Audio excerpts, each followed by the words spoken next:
Hello friends, आज हम discuss करेंगे class 12 chapter 1 NPO topic income and expenditure account. Friends, if you likes my video please like and subscribe. Friends, मैंने previous video में आपको NPO और receipt and payment account के बारे में बताया था। रिसिप्ट एंड पेमेंट के बारे में बताया था कि receipt and payment account just like a cash account. Cash आया तो रिसिप्ट अकाउंट में लिख दो, कैश गया तो पेमेंट अकाउंट में लिख दो। इससे फर्क नहीं पड़ता कि वह कैश कब का है, चाहे वो प्रीवियस ईयर का हो, करंट ईयर का हो या नेक्स्ट ईयर का ही क्यों ना हो। एक साल के अंदर जहाँ जहाँ से पैसा आया या जहाँ जहाँ से पैसा गया, बस वही लिखना है आपको रिसिप्ट एंड पेमेंट अकाउंट में। आपको बस रिसिप्ट एंड पेमेंट अकाउंट में कैश पर ध्यान रखना है। तो फ्रेंड्स, अब हम इनकम एंड एक्सपेंडिचर अकाउंट के बारे में पढ़ेंगे। इनकम एंड एक्सपेंडिचर अकाउंट बनाने से पहले हमें इसका बेसिक पता होना चाहिए, मतलब इनकम एंड एक्सपेंडिचर होता क्या है। इनकम एंड एक्सपेंडिचर अकाउंट के अंदर मुझे एक्रूअल बेसिक्स को अपनाना है।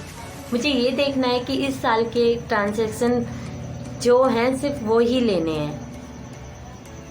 प्रॉफिट एंड लॉस अकाउंट की तरह ही कह सकते हो इनकम एंड एक्सपेंडिचर अकाउंट को। पहले इसका बेसिक समझो, फिर मैं आगे इसके अकाउंटिंग बेसिस पर समझाऊंगी। Meaning, income and expenditure account is prepared at the end of the accounting period matching revenue expenses with revenue receipt income to determine surplus और defect.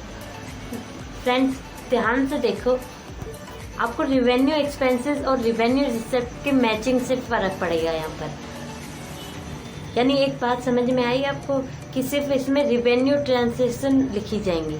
Revenue transaction means day to day activity जो होती है, वो means आपका जितना भी revenue expenses हुआ है वो आप एक्सपेंडिचर अकाउंट में डेबिटमेंट कर दोगे, और जो आपको जितनी भी जहाँ जहाँ से भी इनकम मिली है आपको, मतलब आपको जहाँ से पैसे मिले हैं वो आप इनकम अकाउंट में डाल दोगे, क्रेडिट साइड। पहले प्रॉफिट एंड अकाउंट बनता था, प्रॉफिट एंड लॉस अकाउंट बनता था, उसमें हमें नेट प्रॉफिट और नेट लॉस निकलता था हमारा। लेकिन अब इसमें इनकम एंड एक्सपेंडिचर अकाउंट में हमारा सरप्लस और डिफेक्ट निकलेगा। जस्ट बिकॉज क्योंकि ये कोई प्रॉफिट नहीं है हमारा, तो ये ना तो हमारा कहीं बटेगा, ये हमारा सरप्लस है। ये हमारा आगे जाके कैपिटल फंड में यूज होगा इसका, मतलब जो हमारा पैसा होगा वो हम कैपिटल फंड में यूज करेंगे इसका, और हम इसे सरप्लस और डिफेक्ट को डिटेल में बैलेंस शीट जब हम कराएंगे तब समझेंगे।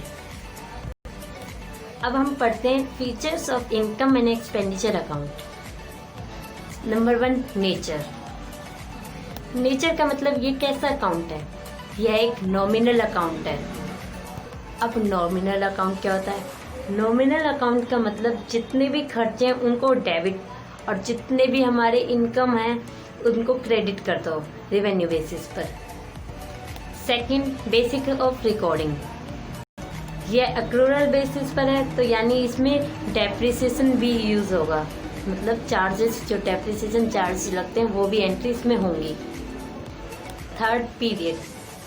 सिर्फ एक अकाउंट ईयर के लिए बनता है, इसमें पिछले वाले से कोई मतलब नहीं, ना अगले वाले से हमें कोई मतलब, हमें इस साल के लिए मतलब है, एक साल के लिए। Number 4, opening and closing balances. इसमें ना ही तो ओपनिंग बैलेंस होता है ना ही क्लोजिंग बैलेंस होता है, इसमें लास्ट में वह सरप्लस या डिफेक्ट निकलता है। Last, adjustment. सारे एडजस्टमेंट आपको इस अकाउंट में करने हैं, चाहे वो आउटस्टैंडिंग हो चाहे वो एडवांस हो, आपको एडजस्टमेंट के अंदर ही करने हैं इस अकाउंट। आई होप फ्रेंड्स आपको समझ में आया हो।